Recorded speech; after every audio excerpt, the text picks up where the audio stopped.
Just so many pieces to this puzzle here. Okay, now, see if we can get this going.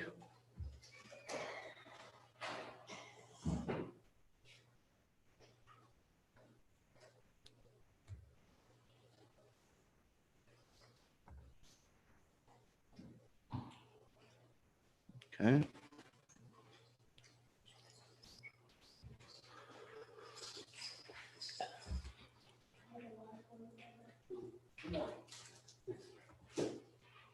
One second. Okay, for those of you on there, let me just share screen. One second, not yet. Not yet, not yet, not yet.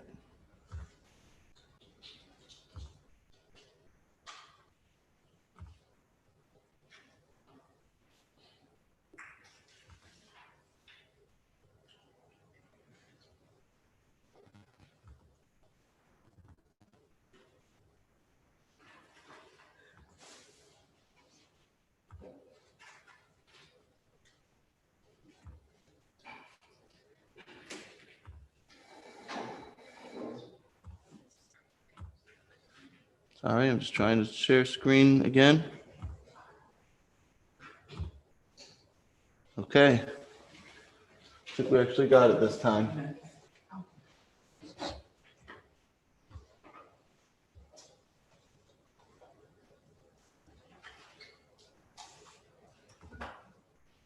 Okay.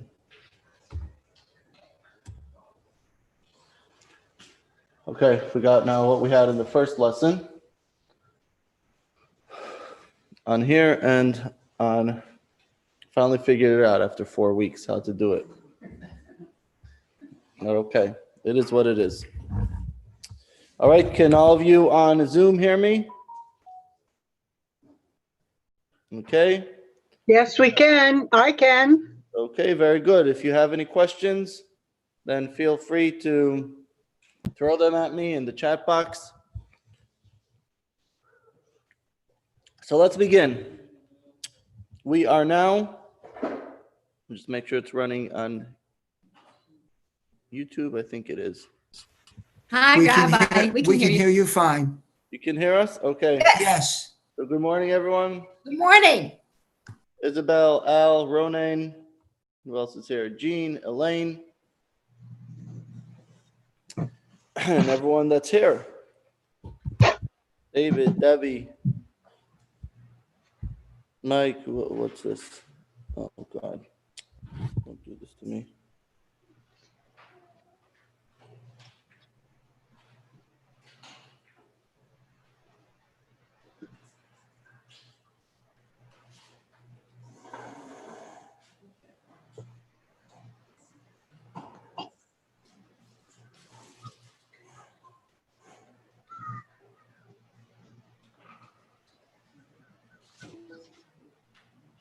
Okay.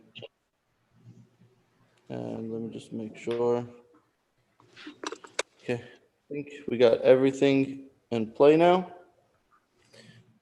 So let us begin. We are at the sixth and final lesson of Secrets of the Bible. I wish this could go on longer because there is so much more to talk about. The Bible is so big, the Torah is so big, so vast, and we could literally do what we've been doing for every single verse of the Torah. We could literally just be breaking it down for every single verse and taking it apart and shining a new light. And I do want to say, as you say, there's a little party set up here, and that's in honor of a special holiday today. The holiday today is the 19th of Kislev, which historically celebrates two things. Number one, the yahrzeit of the Mizrich, the Maggid of Mizrich, was the second in command after the Baal Shem Tov. But moreover, it's the day that the Alter Rebbe, the Shneir Zalman, the founder of the Chabad Hasidus, and the author of the book of Tanya, which we had some courses on, was released from prison. Now, it's not just the idea that he was released from prison, which is, of course, a nice thing in its own right, But what it is that there was a decree, and the decree played out down here in this world, a decree that essentially really existed in a higher realm. And the decree was that they did not want that he should continue teaching and disseminating the teachings of Hasidus. And it was on this day that decree was removed, and he was able to keep teaching the teachings of Hasidus. Everything that we taught you in this book comes from the Hasidic teachings. And so therefore, in a way, you can say, if it were not for this day, we would not be teaching what we have. Because it was on this day that the Alter Rebbe, the first Chabad Rebbe, continued to teach the things that he had. They continued to teach the Hasidic teachings, and because of that, we have so much of what is available today. The name Chabad is the Chachma Bina Das, knowledge, wisdom, and understanding, which is the foundations of the Hasidic teachings, based on the Chabad Hasidus, which was taught by the Alter Rebbe, by the first Chabad Rebbe. And Chabad would not be here if not for this day. So that's why it's a celebrated day. And that's why, as you see, we have something going on today for our family. But so today is a very special day to be learning these teachings of Hasidus, and now we're going to be learning another story in the Torah based on these Hasidic teachings. We're really going to be focusing on one story, but it's going to include two stories. The one story is one that may not be that familiar. That's the story of the rebellion of Korach. Anybody familiar with the story? Rebellion of Korach? No? No, okay. It's a book in the book of Numbers. And it's a story about a man named Korach, as we're going to see the whole story, of who staged a rebellion against Moses, against Moshe Rabbeinu. And as we're going to see, this is really tied in and connected with another story, which this one I'm sure you know, and that's the story of the spies. Right? Everyone familiar with the story of the spies? Like Moses sent spies to go see the land of Israel, and they came back and they gave a negative report about what is happening. So with these things being said, we're going to see that there's a very, very deep connection to the story.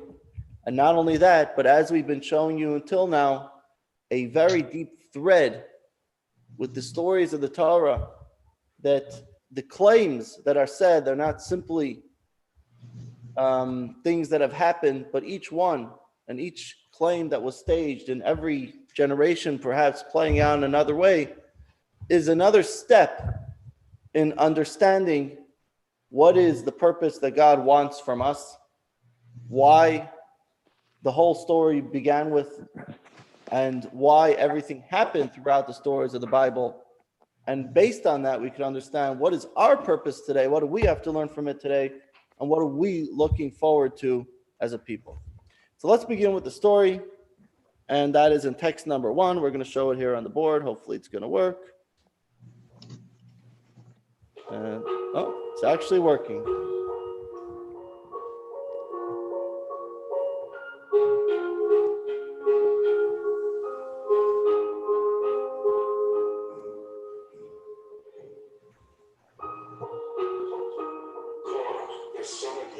The son of Levi, took up the fight with Dathan and Abiram, the sons of Eliab, and on the son of Peleth, children of Reuben. They rose up before Moses with 250 men from the children of Israel, chieftains of the congregation, those called to the assembly, men of renown. They congregated upon Moses and Aaron and said to them, "Enough! The entire community is holy, and God is amongst them. Why do you raise yourselves above the congregation of God?" Moses heard, and he fell on his face. He spoke to Korach and to all his company, saying, come morning, and God will make known who is his and who is holy, and will bring them near to him.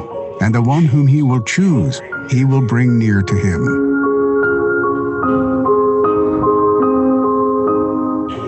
Do this. Take yourselves pans, Korach, and all his company. Put fire in them, and place incense upon them before God tomorrow. And the man whom God chooses, he is the Holy One. You have taken too much upon yourselves, sons of Levi. Moses also tries to diffuse the rebellion with gentle persuasion.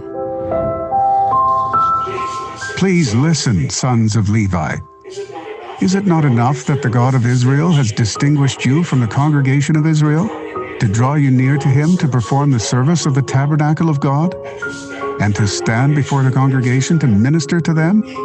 He drew you near, and all your brothers, the sons of Levi, with you, and you seek also the priesthood? But all Moses' efforts to convince them of the error of their ways fail, and the rebellious faction meets with a tragic end.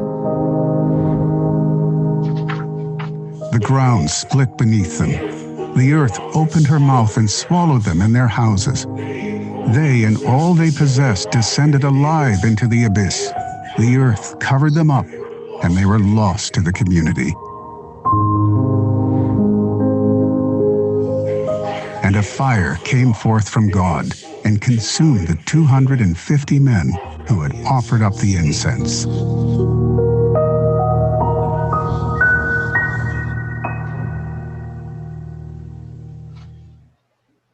So this is the story from the text itself.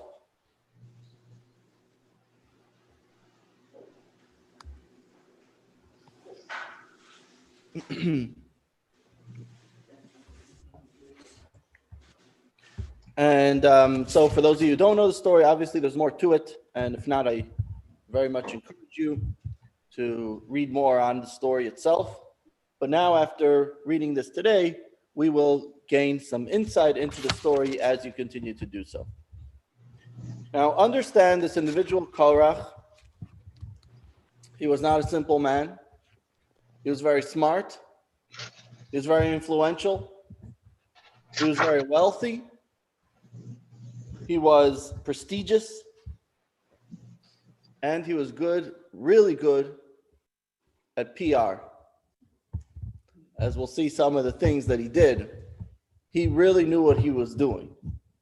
Okay, he wasn't just some guy who just showed up. He knew what he was doing. And here he's challenging Moses' leadership. Now, he's challenging Moses as being the leader, as being the Kohen, as being the Levite. And understand, he is related as well. He's part of the Levite family. So that adds even more. Okay. That adds even more to his claim that here it's someone from the family. It's not like I'm coming as an outsider. I'm in the swamp, right? I know what's going on, right? So let's see, text number 2. Okay, that don't get me in trouble for that. All right. Text number 2. Anyone who engages, this is from the Talmud, anyone who engages in divisiveness transgresses a biblical prohibition, as it is written, and he shall not be as Korach and his company. Okay? So we see from here that the very essence of divisiveness comes from Korach. And that if you want to say someone who is a model of being a divisive person, a person who's trying to use their influence to divide, to bring separative disunity, to perpetuate that in the community, this is Korach. Now,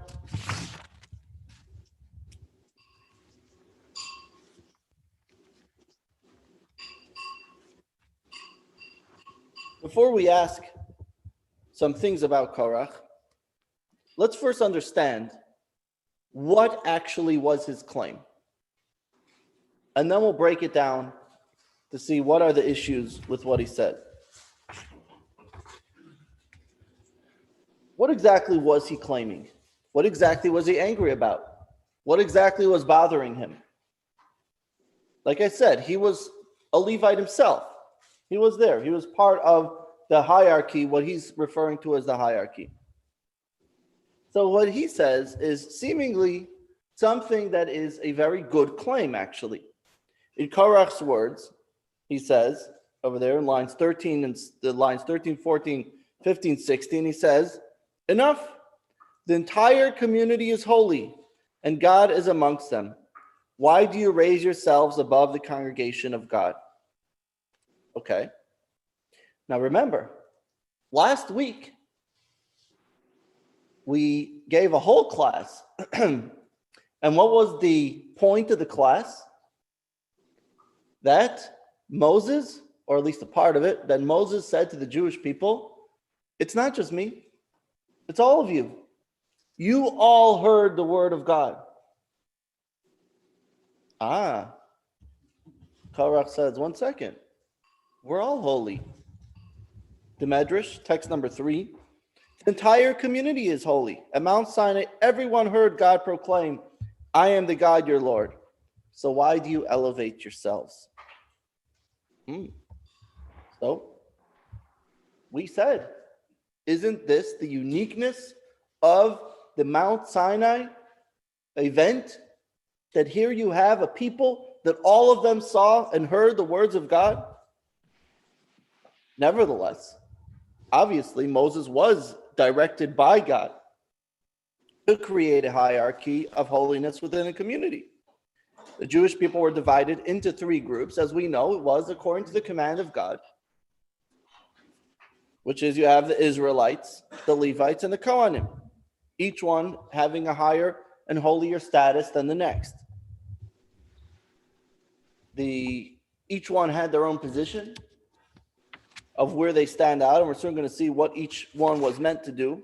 But there was this idea, there is this idea within Judaism of hierarchy, and we're going to see soon how this plays out. So Korach railed against this, and he said, doesn't this contradict everything that we just had? Everything that we just had was saying God spoke to everyone. But Korach seems to have mastered the art of political activism. He ran a PR campaign. He was a PR wizard. He's a publicity stunt. He got all the TV stations to run his claims. Now, what were his claims? So here, look, he wasn't stupid. He says like this. Let's see. We're going to read text number 4, 5, and 6. Korach gathered 250 magistrates, most of them from the tribe of Reuben, his neighbors. He dressed them in garments that were entirely of blue wool. Now anybody know why is blue wool significant in Judaism? Anybody know? Tzitzit, right? We have strings here. Okay. This is the tzitzit or the talit, right? The shawls, prayer shawls is made of tzitzit. Today we don't have blue wool because we don't have the source of the dye, which is from a special creature that we no longer have access to that creature that produces that color wool. But nevertheless, the original mitzvah is to wear blue wool. So he says like this, they came before Moses and asked him, if a garment is made entirely of blue wool, does it require tzitzit or is it absolved? What is the law? It's made entirely of the wool, meaning the garment itself. In other words, if you have a talit, right there you have talis. If the entire thing is made of the wool that's used for tzitzit, do you need the strings as well? And Moses said, yes, it requires tzitzit. So he began to laugh. He said, if a garment of another sort is absolved of a single thread of blue wool, this garment composed of holy blue wool cannot be absolved itself. In other words, they said, the tzitzit is meant to put the status of it as being a holy garment now. Why do you need the strings if the entire garment is made of the tzitzit, the strings, wool? That was his first claim. Another claim. He said as follows: Korach sprang up and said to Moses, if a house is full of Torah scrolls, is it absolved from the obligation to affix a mezuzah on its doorpost? What is written in a mezuzah? The Shema, Shema. right? Which is part of the Torah. You shall write them upon the doorpost and upon your gates. And that's what we have written in the Shema. Now, inside the Torah scroll, there's the Shema too. So if you have an entire house of Torah scrolls, does it require a mezuzah? Moses said, does it or not? What's the law? Yes, you do. Yes. That it requires a mezuzah. So Korach said, the entire Torah consisting of 275 chapters does not absolve this house, and the 2 chapters in the mezuzah absolve it. God did not command you these things. You have invented them yourself. Okay? Next. Now this is where he really, really gets smart. Listen here. Text number 6. Korach gathered the congregation against them. He began to speak mockery, saying to the people. Now he created a scenario. This is real classic PR. He created a scenario. He got his, what's it called? A sample person that you put out. What's the word for it? There's a word for it. Not a dummy. There's like a word for it when you use, huh? A chill? Is that a shill? A shill. Yeah. So he created this shill, and he said like this. There is a widow in my neighborhood with 2 orphan girls, and she had 1 field. When she came to plow, Moses said to her, do not plow with an ox and a donkey together. When she came to sow, Moses said to her, do not sow your field with mixed seeds. When she came to harvest and to stack heaps of cut grain, Moses said to her, leave the gleanings, forgotten sheaves, and edges of the field for the poor. When she came to bring the grain into the storage, he said to her, contribute the priest's due, and the priest's due from the tithe, the first and second tithe. She accepted the judgment and gave it to him. What did she do? She sold her field and bought 2 sheep, so that she could clothe herself with their shearings and benefit from what they brought forth. But when the sheep gave birth, Aaron came to her and said to her, give me the firstborns, for thus God has said to me, every male firstborn from your cattle and from your flocks you shall consecrate to God. She accepted the judgment and gave it to him. Time came to shear them, and Aaron said to her, give me the first of the shearings. And thus God said to me, the first of the shearings of your flock you shall give to me. The woman said, I don't have the strength to resist this man. I will slaughter them and eat them. As soon as she had slaughtered them, Aaron said to her, give me the shoulder, the cheeks, and the stomach. The woman said to him, even when I have slaughtered them, I have not escaped your hand. I take an oath upon myself that they should be cherem, off limits to everyone. Aaron said to her, give him to me, for this is what scripture says, every cherem in Israel shall be yours. Saying this, he took them and went off, leaving her with her 2 daughters crying. How contemptuously do they treat these poor people? And this they do, and they attribute it to God. How is that? All right, so here you have someone who is railing against elitism, advocating democracy, equality, the essence of divisiveness. How is this the essence of divisiveness? Isn't this someone who's worried about everyone? So there also seems to be a question to begin with what he said. Korach said to Moses, the entire community is holy. Why do you raise yourself above the congregation of God? Now, Korach himself says, it's not enough that God of Israel drew you near to all your brothers and sons. Moses said to Korach, is this not enough that God of Israel drew you near, all your brothers, the sons of Levi with you, that you seek also priesthood? So Moses says to him, you're claiming about my hierarchy, but you yourself are claiming priesthood. You yourself are already in a status that's higher. Now, I do want to caution something, because I know everyone's minds are already racing. The stories of the Torah are not meant to be just another political struggle between another nation in history, No, I've got something. and the rise and fall of another kingdom or kingdoms. The stories of the Torah are what the Torah says itself, Hora, a lesson. And it's what we are meant to take as a lesson for ourselves to be able to bring meaning to our lives. So we're not here to talk about,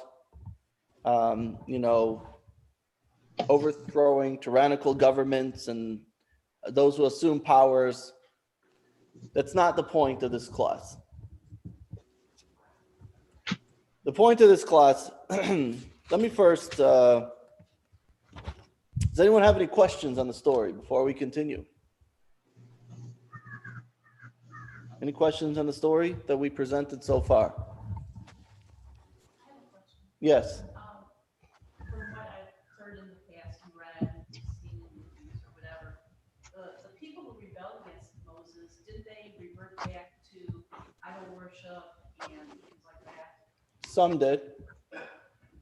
Not necessarily in this case. I mean, he died by being swallowed in the earth, which was the first and only time such a concept ever came about. But it depends. The Jewish people, yeah, unfortunately, they were idolaters, and that was a big problem. And throughout history, the kingdoms of you take a look in the book of prophets, and throughout it's filled with idolatry. Yeah. Is Gersh really asking, why does God create inequality in all its holy? I'm not sure what you're saying. Why does God create inequality? Inequality in all its holy. Okay, yeah, that's basically what he's saying. That's the basic question. Yes. So he's challenging that premise. Right, exactly. So we're going to deal with three main issues that we have with the story. There you go. Demands equality and seeks higher, it's getting cut off, purpose for himself. Okay. The three main questions that we're going to focus on is number one, why was Korach wrong? He argued that everyone is equally close to God. Isn't it true that everyone has a connection to God? Isn't it true that we all have that divine inspiration within us? We all are part of the divine message in this world. And each and every one of us were by Mount Sinai. We saw God giving the Torah. Isn't that a good claim? That's question number one. Question number two, why is this the essence of divisiveness? Isn't his claim equality? The hierarchy of holiness is not a made-up concept. It's a true concept, as we're soon going to see. And I'll break it down for you exactly the way it is. But there is such a concept of hierarchy of holiness. And why is that divisiveness saying that everyone should be on the same level? And he's talking about holiness. It's not talking about finances, just to be clear. Next, why did Korach aspire to a higher position in the hierarchy for himself? Now, you may say, well, of course. Okay. Not arguing with that. But the point is that the fact that the Torah is saying this, as I said, not just to tell you about another political strife and struggle that was going on, but the Torah wants to bring out a meaning to the entire Sinai story on a deeper level. So to understand this, let us begin in understanding what is the hierarchy in Judaism in holiness. Is anyone here a Kohen or a Levi? Yes. Kohen? You're a Kohen? Who said yes? Isabel, I'm a Levi. Levi, okay. And your father was a Kohen? Oh, Levi, okay. That was a cone. I'm My- a Cohen. My mother's father was a Kohen, and my wife's father was a Kohen. So we only have female Kohens in our family. So Kohen and Levi. So you know the concept. What is the idea? You have tribes, the Israelites, the Levites, the priests. This is very dark. It's hard to see. Let me close this for a second.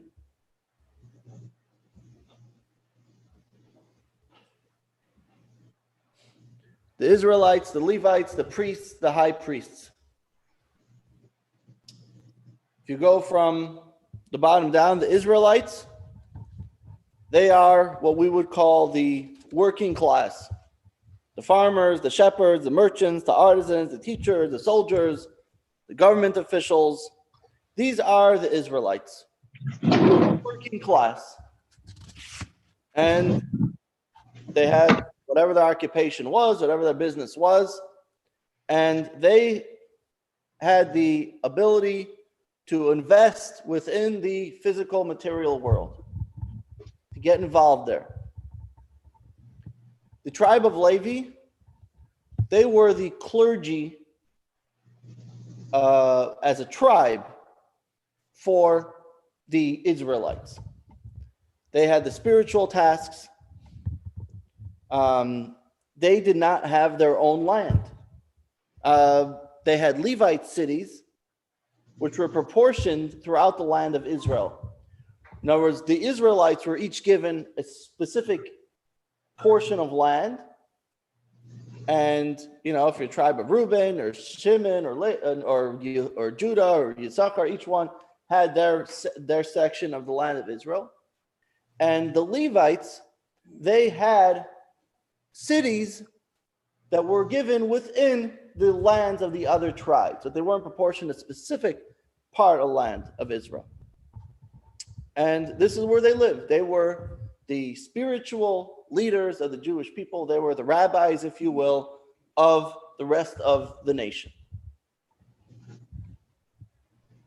Now Moses tells Korach, he says, if God of Israel has distinguished you from the congregation of Israel to draw you near to him, to perform the service of the tabernacle of God, and to stand before the congregation to minister to them. So he was telling Korach, you are part of this Levite tribe. You are part of these people who are higher spiritually than the rest of the people. You are a clergy member of the people of Israel. Then within the tribe of Levi itself, there's another two levels. The next level is the Kohen level, and their job is not just to be spiritual leaders, but to actually do the service in the temple. They were the ones who are acting upon the service. They were doing it for the people. They had a variety of tasks. They were the ones who were bringing the sacrifices. They were honor guards. They were musicians, but their job was to run the temple. They were like today you have in a shul, in a synagogue, you have like a shamish, the one that is the caretaker of the shul, the synagogue. That's what they were essentially. They were the caretakers of the holy temple. They carried through the service, but it was very busy. There was a lot going on. Every time someone did a sin, they bring a sacrifice. When it came to holidays, could you imagine what the temple looked like on holidays? Tens of thousands of people maybe even at times millions of people coming up. Every person has to bring a sacrifice. You know what Passover looked like, Erev Pesach? Every family had to bring a Passover lamb. You had to bring it in the temple. It was madness. I mean, it was just hundreds of thousands of people coming to a city that's relatively small, Jerusalem, coming from all over the world, or at least the other hemisphere, and coming to celebrate the holiday. That's why when it came the holiday of Shavuos, for example, which is only a one-day holiday, they got an extension. They could bring sacrifices for another 7 days after the holiday, because simply was not possible to bring everyone's sacrifices. So this is what was going on in the temple. It was a very, very busy place. And that was the job of the Kohanim. Remember, this was before the idea of synagogues came about. There's no such thing as every community having their own synagogue. There was one synagogue for all of Israel, and that was the Holy Temple. So this is the idea, this is the job of the Kohanim, the priests. And then finally you have the high priest, the Kohen Gadol, and he was the holiest service. He was in Jerusalem in the Holy Temple. Now, where did they live? The Israelites lived in tribal territories. The Levites lived in Levite cities. The priests lived in Levite cities as well. The high priest had to live in Jerusalem, and most of the time he spent in the Holy Temple. And of course, there's certain times where only the high priest was able to perform those services. For example, on Yom Kippur, the Holy of Holies, the holiest day of the year, only the high priest performed the services and went into the holiest place in the temple, the Holy of Holies, with the Holy Ark there. And so he was the holiest of all. So basically what you have here is that while all Jews were meant to serve God, observe the mitzvos, the Torah mitzvos, by bringing offerings to the Holy Temple, the tribe of Levi was consecrated that their job was not the material occupation, but the spiritual occupation. And therefore, that's where the concept goes that you have to pay your clergy, right? You got to pay your rabbis. This was the Levites. How did they survive? They were completely spiritual. They survived by the tithings that was given to them. And all the lists of all the things that we mentioned earlier, this was given to them. This is how they survived, because they did not work the land. They were completely in a different type of business. So this hierarchy at the time of Korach's rebellion, it wasn't completely set up in the desert, by the way, because they weren't yet in the land of Israel. The land of Israel is where officially the territories were split up and all that kind of stuff that we said. Most people didn't have fields in the desert. Okay, so half the laws didn't exist even at the time. So this all wasn't actually playing out a lot of the stuff, but Korach still had very much an issue with Moses even claiming these things to exist. Now today we don't have the Holy Temple, but we still have the concept of divisions. You have the Levites, the Israelites, and the Kohens. Because of their elevated status, they may get called up to the Torah. They may, before they may get special treatment to be served first, and so on and so forth. But this distinction oh, that's why it's so dark. Okay, I didn't know. All right. Yeah. Okay. My bad. All right. Okay, so the material occupation, 1 second, I'll just go back so you could see that, for whoever wanted to see, if you're unable to see. 12 out of 13 tribes were the working class. They lived in the tribal territories, the tribe of Levi, spiritual tasks. They lived in Levite cities, Aaron's descendants, which means the Kohens were a temple service. They lived in Levite cities, the holiest priest, the holiest service. He lived in Jerusalem in the Holy Temple. So everything that we discussed. Okay. So what do you have from here? The Israelites, they were ultimately the material occupation, and the Levites were the spiritual occupation. Now, today, we don't have it that way. There's no such thing that if you're the descendant of a Kohen or a Levi that you can't get a job today and you can't work the field today. Today, obviously, it's different. However, the Rambam Maimonides says something fascinating, and he says that the concept is still there. And the concept of having people that do stand out as being the hierarchy in the sense of a spiritual sense, that you decide to dedicate your life to spiritual service of God. You want to dedicate your life to study Torah, to to teach the people, to educate, etc. This is all available today, but not only to Levites, to everyone. Anyone who wants to dedicate themselves has the ability to do that. Says the Rambam Maimonides, text number 7. Not only the tribe of Levi, but any individual of any of the inhabitants of the world whose generosity of spirit motivates them and will understand with their wisdom to set themselves aside to stand before God, to serve him and to minister to him, to know God, proceeding justly as God made them, and they cast off from their neck of yoke of the many calculations that people seek. That person is sanctified as a holy of holies.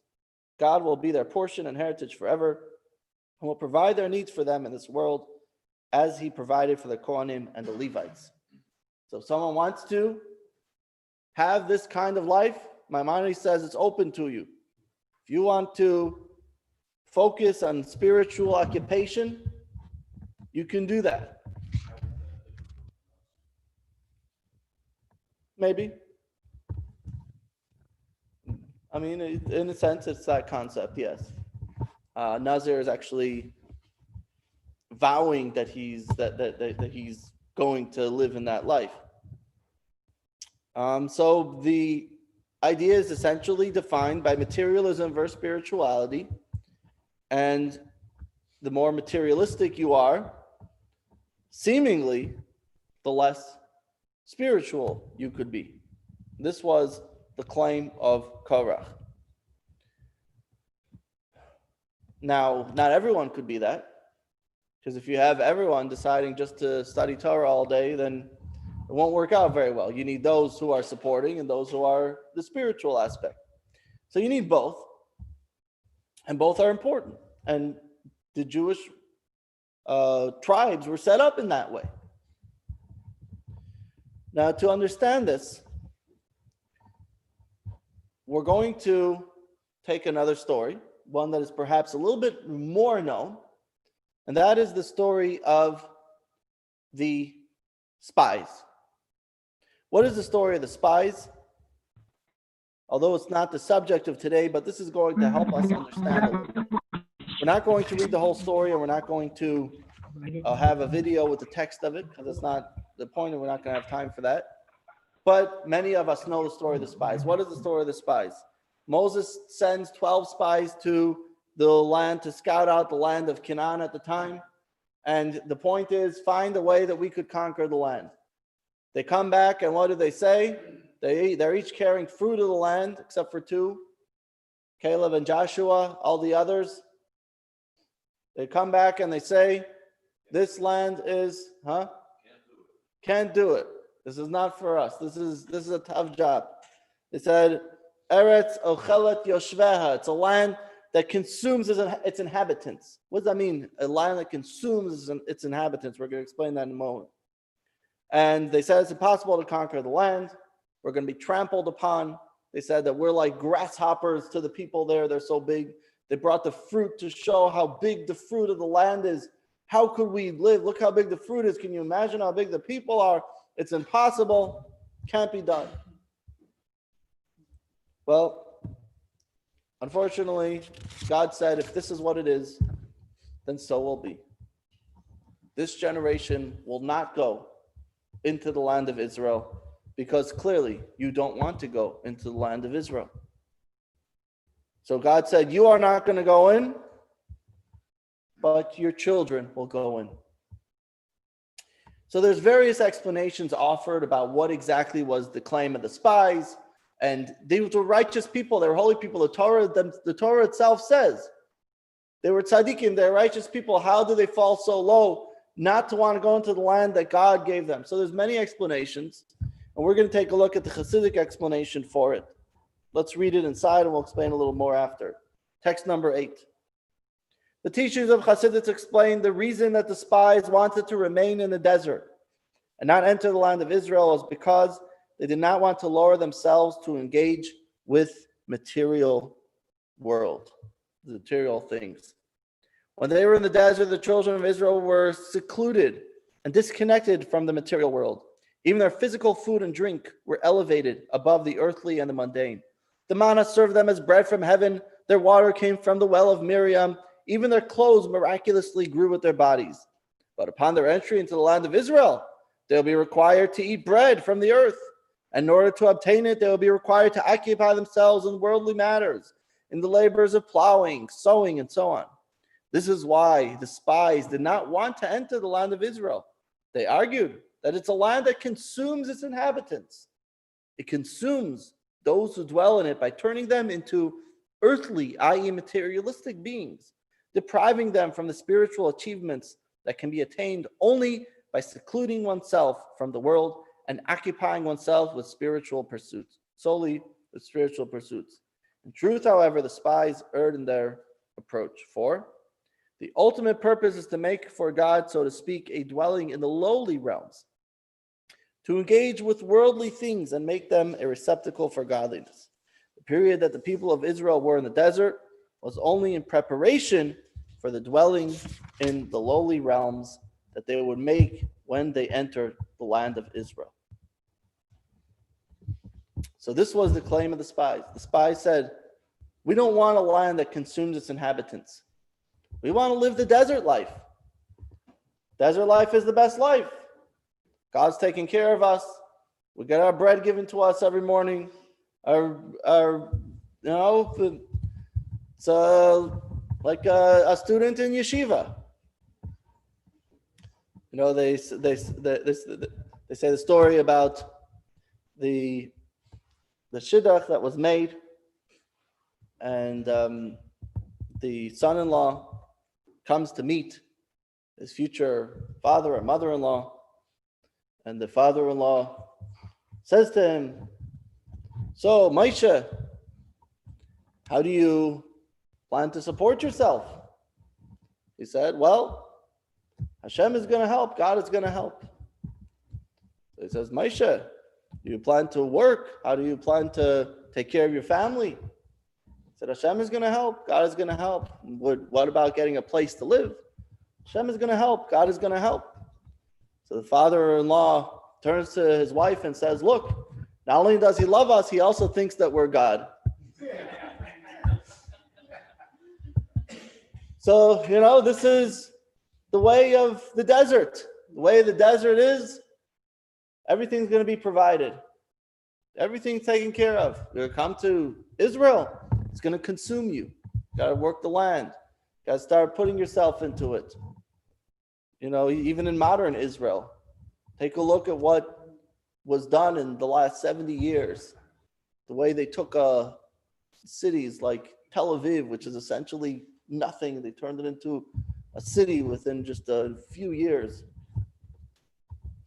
And throughout the entire land of Israel. So this is the idea, but they missed the point. Because the point is that's the way it's supposed to be. God wants the land of Israel. God wants you to work the land. God wants you to elevate the land. And we talked about this throughout the entire course. Remember? We talked about Jacob and Esau. So let's see. If this is what the point is, as the Tanya says, with the Tanya, which we begin reading again today on the 19th of Kislev. And so if anybody has not been studying the Tanya, I strongly encourage to begin studying the Tanya every day. Beginning today is a relatively small thing. It only takes about 10 minutes every day to study the Tanya. And this is what it says, text number 9. This is what the man is all about. This is the purpose of man's creation and the creation of all worlds, both the lofty and lowly, that God should have his dwelling place in the lowly realms. This is the point. The mission statement of humanity, make a dwelling for God in the lowly realms. The spies wanted to live a holy spiritual life which a person can devote themselves exclusively to serving God. The lowly realms, the mundane, the materialistic world, they believed they didn't need that. They resisted abandoning their life, which was seemingly perfect, for engaging with earthly and worldly matters. It didn't sound right to them. And God said, this is not the point. The point is to go into the physical world, to develop it, to make that a godly place. You think the point is that I should take care of you? You know, at a point, the father has to tell their kid, get out and work. Start supporting yourself. You want me to be supporting you a whole life? I want you to become your own person. This is what God is telling them. You got to go work the land, elevate the land, make that a godly place. So God said, if you don't want, it's not for you. We're going to wait 40 years till this entire generation dies out. The next generation, they're going to get it. They're going to understand what it is that's really meant to be, and they're going to go and work that land. And so it was. Next generation, they went in with Joshua, and they plowed the land and they worked it. Now, with that being said, we have to have a very important point here. And that is that there is still a need for a spiritual component to our lives. To give you an example, God could have taken us from Egypt and taken us directly to the land of Israel. But that wasn't what he did. First, we began by going into the desert, receiving the Torah at Mount Sinai, receiving the manna from heaven, receiving the food, the water. After this period of seclusion from the material world, living in a desert where there is no physical material challenges, now we're ready to go. The problem was the spies lost it in that area, in that place. So that's number one. Being in the Sinai desert, and only then being in Israel. Number two, with all that being said, you still have to have certain elements of the holiness within the people, and that is the tribe of Levi. They were not given a portion of the land. They have no territory in the land. What does it mean they have no territory? It's not just because it doesn't work out geographically for them to have territory. What it means is they don't have a part in the physical land. They still have to stand higher than the land itself. They spiritually have to stand higher than it. They cannot be in this, what's referred to as the consuming land that they have to work in. No, they still have to stand out. They have to renounce themselves of all material aspects and say, we are going to live a spiritual life. You have to have those people as well. The same is true in our own lives, even if we're not all spiritual leaders or studying in yeshiva. Number one, we still have to dedicate time to study Torah. And we have to have those moments in our day that are dedicated to spiritual study, prayer, those type of things. We can't only live a material life and say, well, I got to go and hit the market every morning. Yes, you do, but first pray and study a little bit, get a little bit of spirituality into your life, and know that you're not going to be completely lost there. You also have in times. You have a time like Shabbos. Let's say, let's stop everything. We need a moment in our week where we could stand above everything that's happening in the world. And then we gain our energy for everything that's happening. So we do have to, at some point, disconnect. What? Separate ourselves, exactly. What's this movement, what do they call it? Unplug movement? Something like that. They try to say, shut off your phones for like 24 hours or something like that. See, we don't need to do that because we already have it in our makeup. We have a unplug once a week. We shut off our phones and say, that's it. We're going to now focus on our spiritual lives. But at the same time, we also have to know that that is not the ultimate.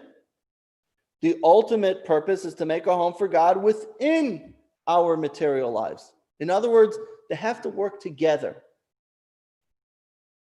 The spiritual components of our lives in our communities is to provide the vision and the empowerment to create a dwelling place for God in the lower realms. This is what the spies of their generation failed to see. They failed to realize that yes, you have to live in the desert, but you have to take the desert into the land of Israel. Where else did we find? Now we're seeing how everything is so deeply connected. Remember the story, Jacob and Esau, right? Esau was the material one. Jacob was the spiritual one. Now, Rebecca said, I understand where you're coming from, Yitzchak, that you want to give the blessing and material to Esau, but you have to have them together. You have to have Jacob holding both blessings, the material blessing and the spiritual blessing together. And it's true that different people focus on different things. But at the end of the day, both have to have both. Now we can understand a better idea of where Korach is coming from. Because in a sense, Korach seems to take everything that happened with the spies, and now he's turning everything on its head. The spies' whole complaint was, we don't want to have anything to do with the material world. Comes along Korach, and what does he say? He says, why are you occupying yourself with spiritual matters? Aren't you saying that we're supposed to have an effect and work the material world, the material life? The spiritual endeavors that Korach seemed to have had, even within his own life. He said, that's not the point. He didn't discount the value of the spiritual life. He was one of these people. He was a Levite. He served in the Holy Temple. But Korach rejected the notion that this is a higher life than the material life. He said, they're all parallel tracks. Everything is the same. Everything is the same. There's no higher or holier than the other. Everybody is exactly equal. The idea of rebelling against the hierarchies was, he claimed, that Moses instituted. He objected the idea that this is in some way higher than the material world. He objected the idea that the concept of the priestly gifts, which he mocked so vehemently, claiming that the first fields of the produce have to be given to the Kohen. Why? Why do you raise yourself above the rest of the congregation? You are equally the same as everyone else, which in essence is a very, very fine line. And it's something that was not easy to refute. But at the same time, he had a very apparent contradiction. Why was Korach wrong? And why was Korach regarded as the father of divisiveness?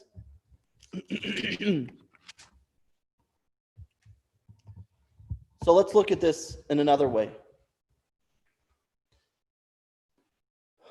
What are these things? Spirituality, and this is where this becomes, like I said, a very, very fine line. in order not to make a mistake, because he had a lot of people on his side. Spirituality, materialism, divisiveness, equality, unity. Let's take a look at what we said before. To make a dwelling place for God in the lowly realms. This is what our mission statement is, to make a dwelling place for God in the lowly realms. The ultimate purpose in life is to make a dwelling place for God in those realms. Now, if we take a look at those, it's not just the purpose of going into the land of Israel, not just the purpose of human beings, but it's a creation of all worlds, both lofty and lowly, is in order to bring this meaning into all the worlds. What does it mean, the lowly realms? What's a low realm? Bathroom? What does it mean, the lowly realms? So let us understand by taking a medrash, which explains this in a parable, and says like this, text number 10. This can be compared to the following parable. There was a king who decreed the people of Rome may not go to Syria, and the people of Syria may not go to Rome. Likewise, then, God created the world. He decreed the heavens are God's and the earth to given to humanity.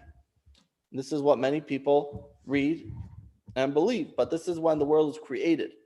But when God wished to give the Torah, he rescinded his original decree and declared the lowly realms should ascend to the higher realms, and the higher realms should ascend to the lowly realms. And I shall begin, as it is written, God descended on Mount Sinai, and then it says, and Moses, he said, go up to God. There's many significant details over here that we have to understand. The higher realms should descend into the lower realms, and the lower realms should descend into the higher realms. What does that mean? The spiritual realms means that which is transcendent. It means that nature itself has to become transcendent as well.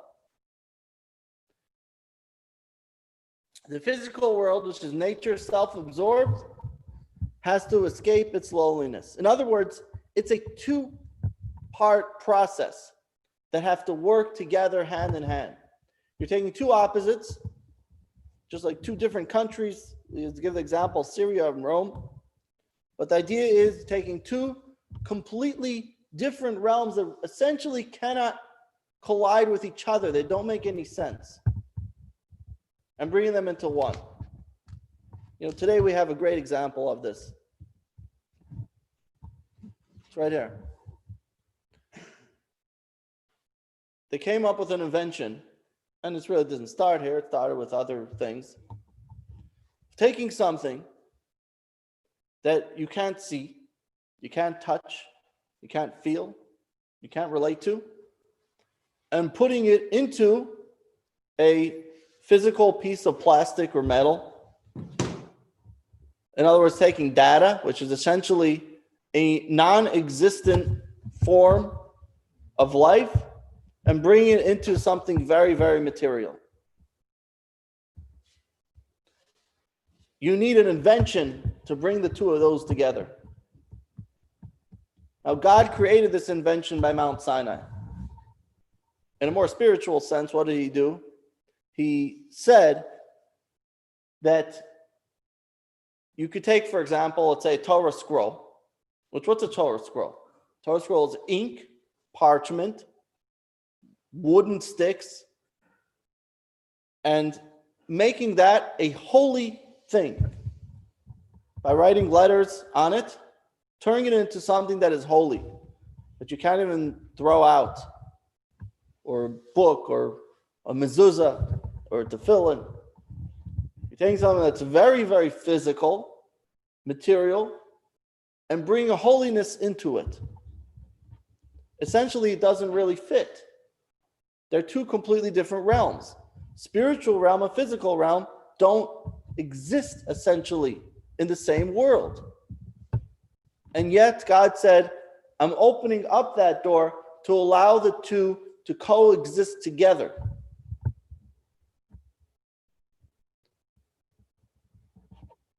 It's like saying, can you touch a incredible idea? Can you touch it with your hands? No. Can you touch a radio wave? No. Can you connect to it? Yes. So the higher realms should descend into the lowly realms, and the lowly realms should ascend into the high realms. And this is where it's really incredible, and that's taking the lowly realms, meaning the physical, the material, and elevating that and turning that into something that's spiritual. This is a paradox.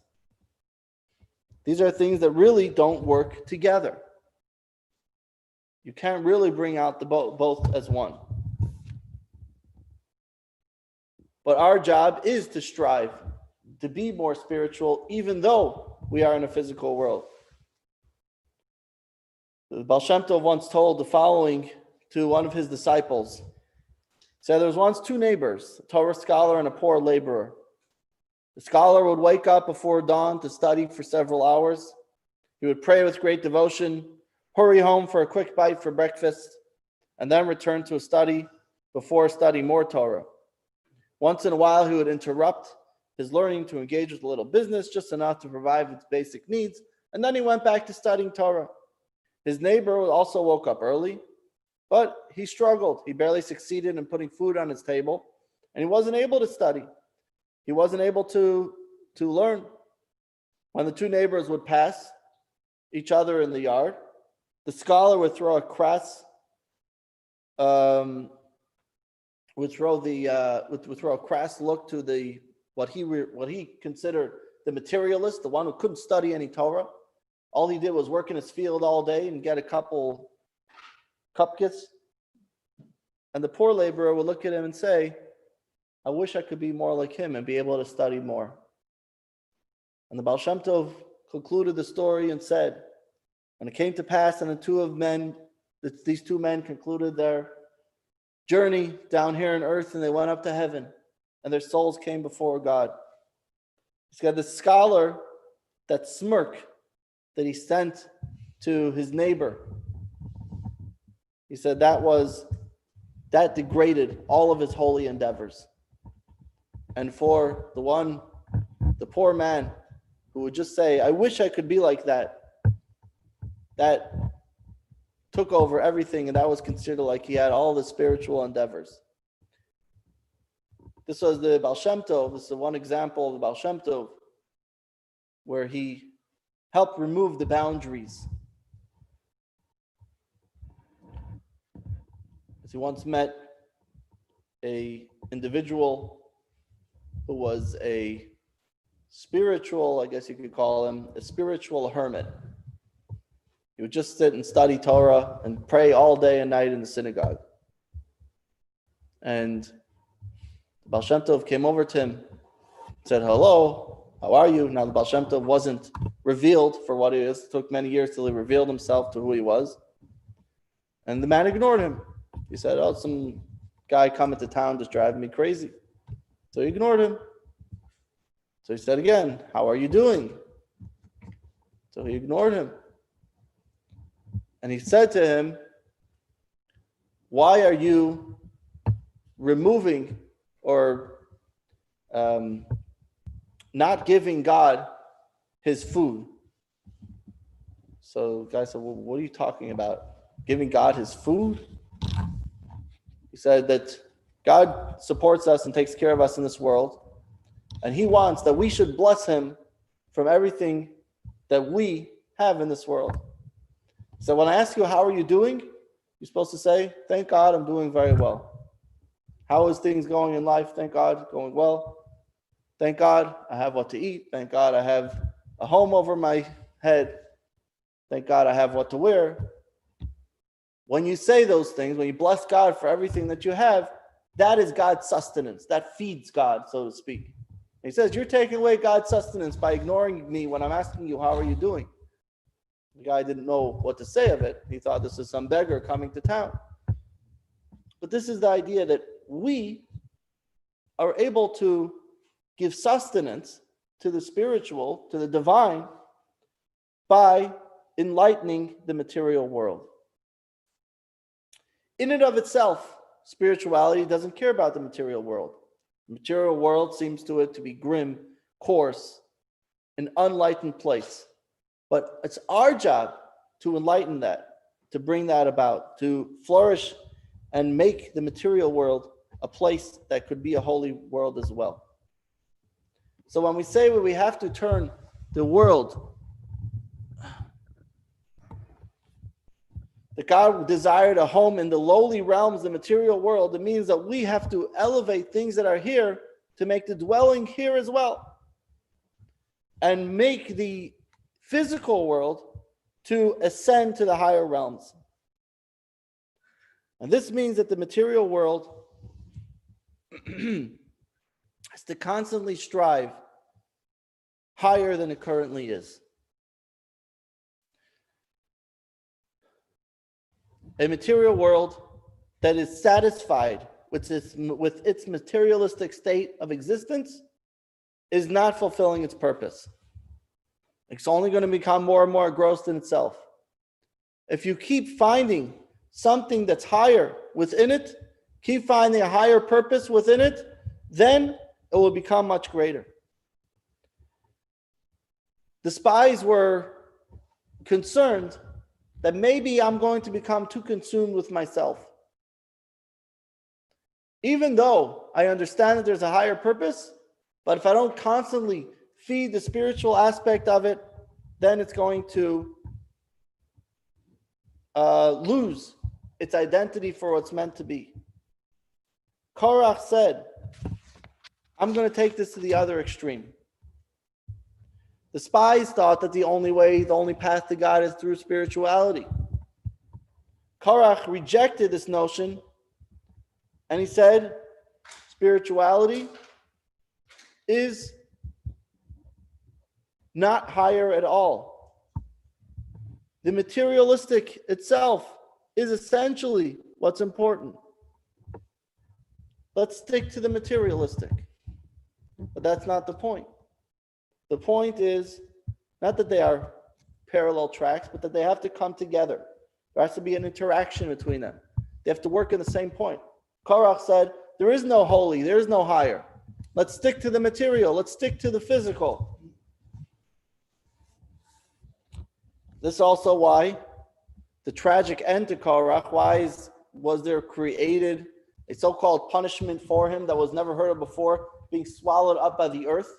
Because what was his issue? His issue was that he was completely consumed by the earth, by the material. He said that is everything. He said there's no concept of going up and elevating the spiritual. There is no spiritual. Everything is material. You can't have the two together. And God says, you want us to be material people? That's what we're going to be, material people. And everything is going to be only physical. So the other group was consumed by a divine fire because they weren't truly on track with Korach. Korach's idea was we have to be material people. But the idea over here is that we have to bring them together, weave them together. Make both aspects come into one. Like the example I gave with this. If you just have a phone with no data, it's worthless. If you just have a data with no phone, it's also worthless. When you bring it together, you have an incredible invention. This is what it means to create a home for God in the lowly realms. It means that we're bringing the godliness, we're bringing the spiritual, we're bringing the holiness into the lower realms, and we're elevating the lower realms to appreciate what it means to have a spiritual, higher, godly purpose. And this is the ultimate purpose of creation. Think about this in our own lives. We have material occupations and we have spiritual occupations. What are some things that we do materially? Maybe a business person, a banker, a manufacturer, a homemaker, electrician, a salesman. Spiritual occupations, a scholar, a teacher, a rabbi, a social worker, a writer, an artist. Both of these places both of these things have to have both aspects to them.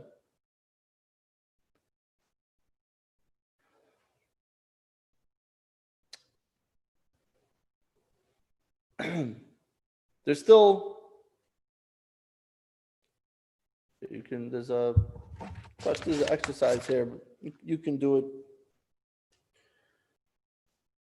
The question over here is, now, Korach, regarded as the father of divisiveness and strife. He seemed to say that everything is on a parallel track. Everything seems to be the same. Yeah. Wouldn't this be the opposite of Jacob's ladder? In what way? And Jacob's ladder connected the heaven and the earth, and the angels and so forth went from the earth to heaven. Right. Spiritual is directly connected with the material. Well, there are angels going up and down. Up and down. Right. So both you ascend and descend. Yes. And so isn't Korach's argument the exact opposite of Jacob's ladder? That they're not connected, the spiritual and the material. Yeah, I guess so. I hear you. Yeah.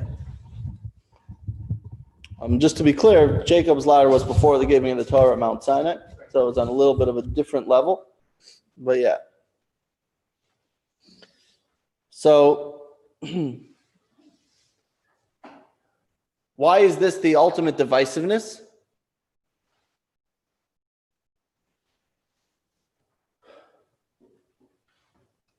So people, let's take a look at this now.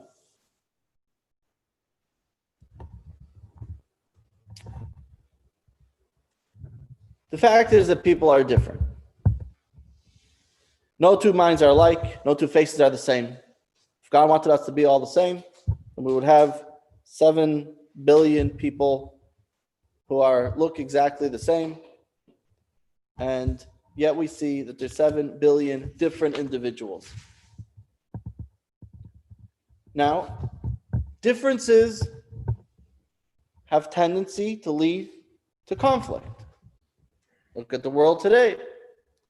90% of conflicts come from people who are different between them, different groups, different races, different nationalities, different cultures, different education, different economic standards. That is where conflict comes, by having differences. One group doesn't get what the other has and therefore wants to blame the other and feels that they are a threat to them in a certain way, and so on and so forth.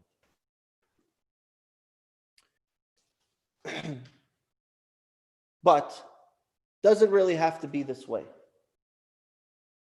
Perhaps if we appreciate differences, then we can actually see how they can serve as the ingredients for harmony and unity.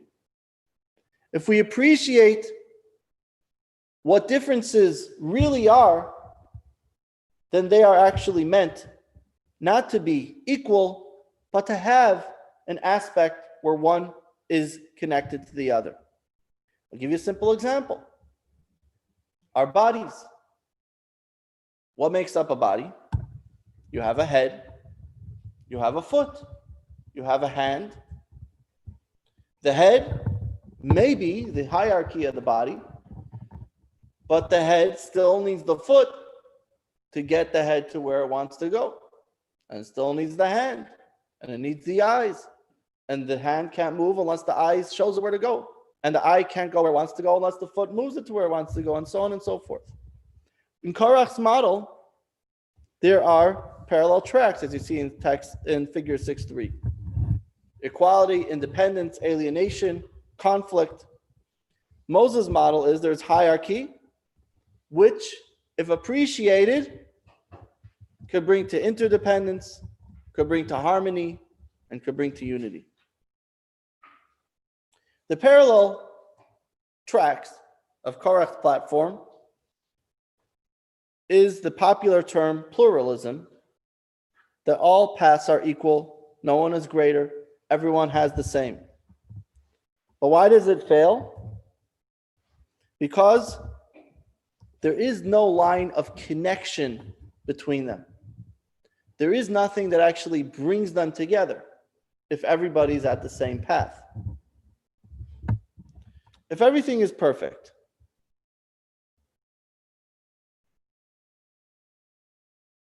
if everybody's perfect, everybody's parallel, everybody has everything, everything looks beautiful, equality reigns, everything is mutually good, then they can never come to need each other. So what happens is you have stage 2, where everything is completely independent of each other. And then when you don't need anything for me, then what happens is our dependence from each other brings a state of alienation. We live in our own bubble, in our own closet world. We're disconnected from each other. And then ultimately that could lead to alienation, which comes to animosity and conflict.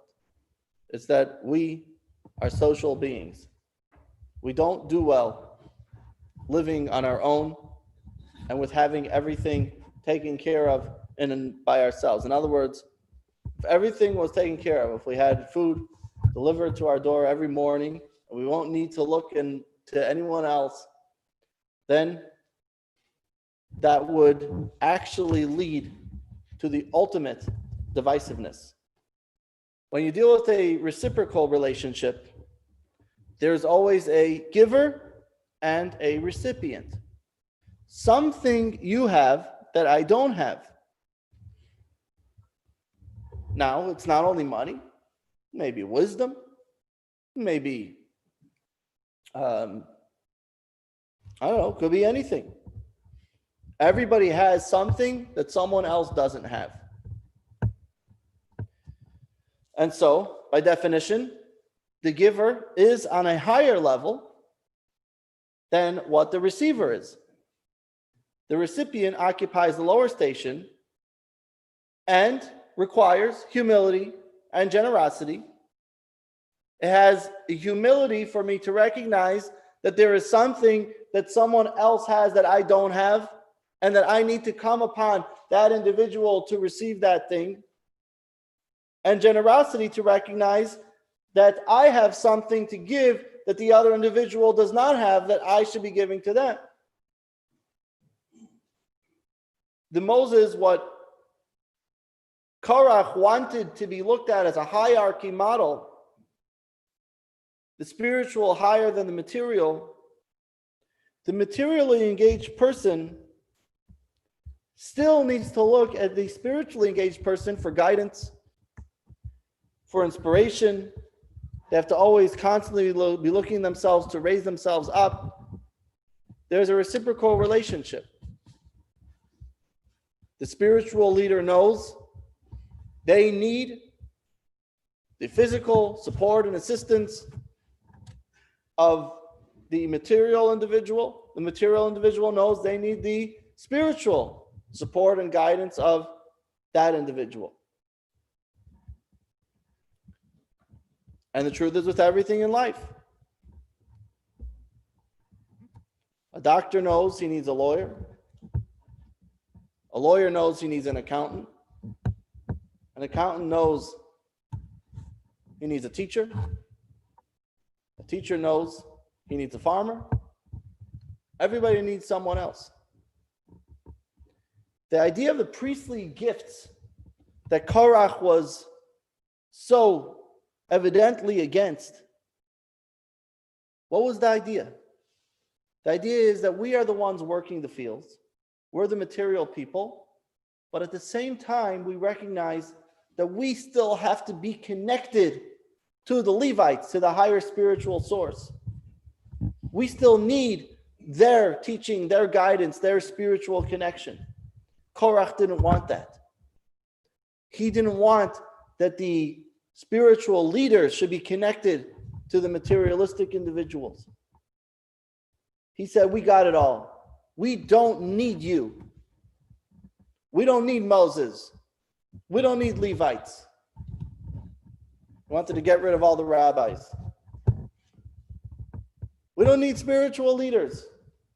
God said, you saw what happened to the spies, he said. They didn't want to work in the land of Israel. You see? You see? I told you. You think God wants you to go and give tithing? You think that's what God wants?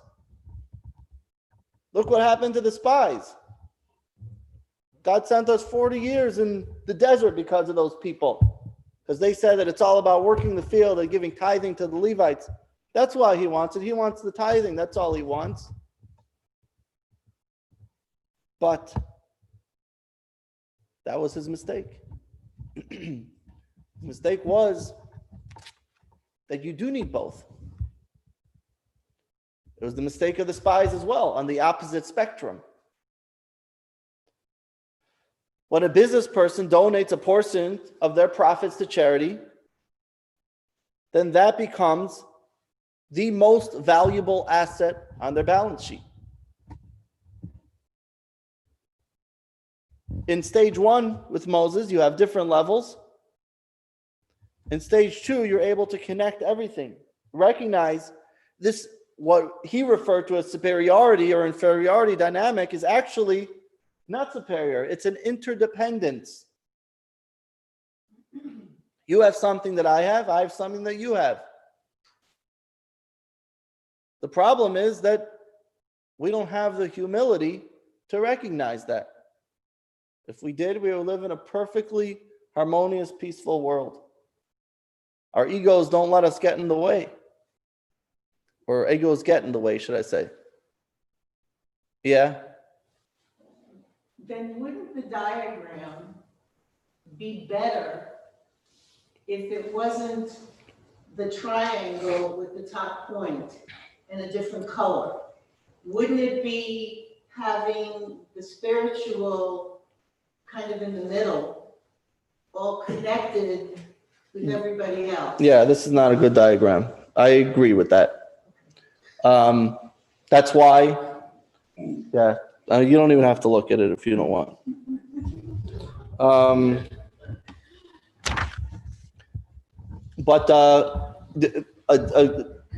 Just to bring out your point even more, what do we say before about the Levites?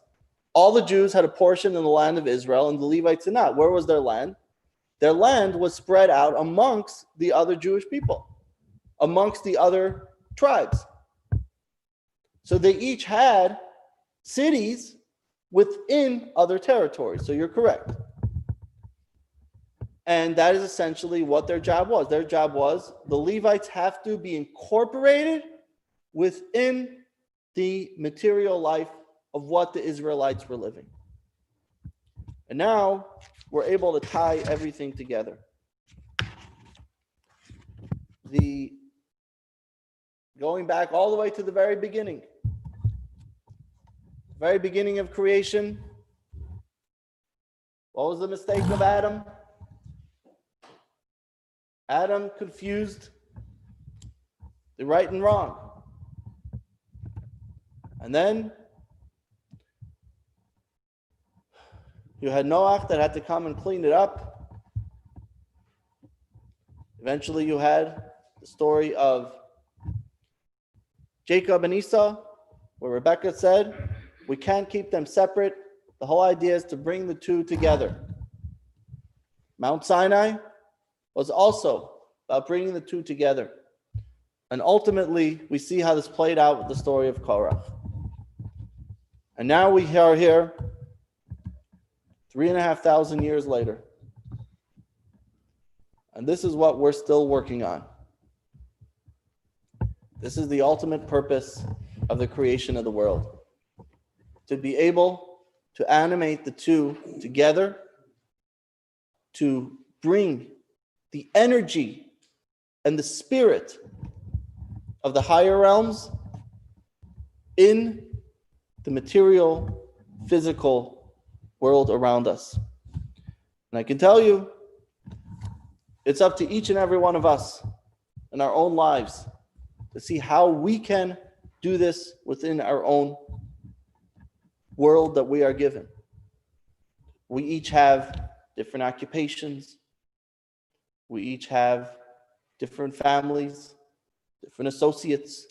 What our job is, if we are a more material individual involved in the physical world, in the business world, in the corporate world, in the family world? How can we constantly incorporate a spiritual aspect to our life? How do you do that? Simple. You go to a business meeting, let's say, or you go to a friend for a Thanksgiving dinner,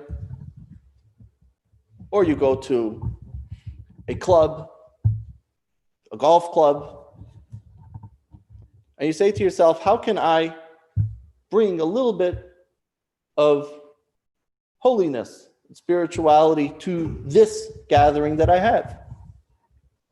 Maybe it's on Zoom today. You could bring an inspirational story, a meaningful thought. You know, I gave you the example way back in the beginning. I told you how we started taking football games and basketball games and bringing a Hanukkah menorah there and making a Hanukkah scene by break. So does it only have to be in the synagogue? No. A lot of people make the mistake. I can only be a holy person in a synagogue. What do we learn this year more than any other year? What are you going to do if there is no synagogue? What are you going to do if there is no spiritual place to be? Now suddenly I'm not going to live as a Jew anymore? So Rosh Hashanah, I take the shofar to the streets, blowing the shofar at every corner in Manhattan, in Chicago, and Los Angeles. You can't have big gatherings for Hanukkah, even though in Florida you could, but in other places you can't. Light up the screens. Well, you think the screens were created just for the corporate world? You think Zoom was there? You think Zoom became a billionaire just so that this and this corporation could meet with their ties on and with their pants off? No. It's so that we could bring a great message of light, of hope, of unity. Light up the screens. Make drive-throughs, whatever it is. You think cars were meant just to get us from one place to another? No, we could put a Hanukkah menorah on our car, drive through the streets, and bring some light to the streets. This is ultimately what it's about, bringing the two together and allowing the two to be incorporated with each other. And we hope that we could take this message, the message that we've learned throughout what we've been taught in this course, to bring the two together, everything in our life, to incorporate a little bit more meaning, a little bit more inspiration, a little bit more spirituality, a little bit more holiness, and to take the two and to bring them together. L'chaim. We're going to end with... Rabbi, I have a question. Lesson 6. Korach's rebellion. Watch this first. 1. Korach challenged the leadership of Moses and Aaron. He objected to the hierarchy that Moses had instituted, which implied that those who dedicate their lives exclusively to serving God were holier than those who occupy themselves with the material world. In Korach's view, spiritual and material life are parallel tracks to serving the divine purpose, neither of which should be regarded as holier or higher than the other. 2. Korach's rebellion was preceded by the incident of the spies, who dissuaded the people from conquering and settling the promised land. Hasidic teaching explains that the spies wished to maintain their spiritual way of life in the desert rather than engage with the material world. The error of the spies lay in their failure to appreciate that while there is a need for a spiritual component in our lives, the purpose of life on earth and of creation as a whole is to make a dwelling for God in the lowly realms of the material world. 3. Two central questions arise from these two accounts. If the ultimate purpose of creation is fulfilled within the material world, why was Korach wrong in arguing that the spiritual is not higher than the material? And why is Korach regarded as a prototype of divisiveness when he advocated against elitism and for equality? 4. A famous Midrashic parable describes two conditions for making a home for God in the material world. A. The higher realms should descend to the lower realms. B. The lower realms should ascend to the higher realms. This means that those who are living a spiritual life need to descend to instruct and inspire those who are engaged with the material world. It also means that those who are materially engaged need to ascend by constantly striving to become more spiritual.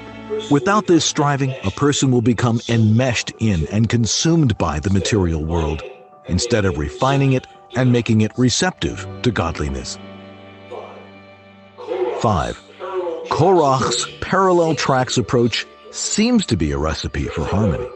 In truth, however, this form of equality, in which the various groups exist independently from each other, ultimately devolves into divisiveness and conflict.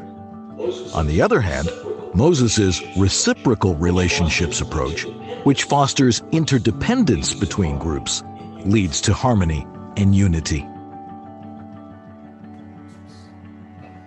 All right. Someone had a question? Yes, Rabbi, I do. How did the high priest get to that position? I know some were born that way, but most did exactly what Korach was trying to do, elevate themselves to the high priest position. He was appointed by God. What do you mean? God said this that Moses should appoint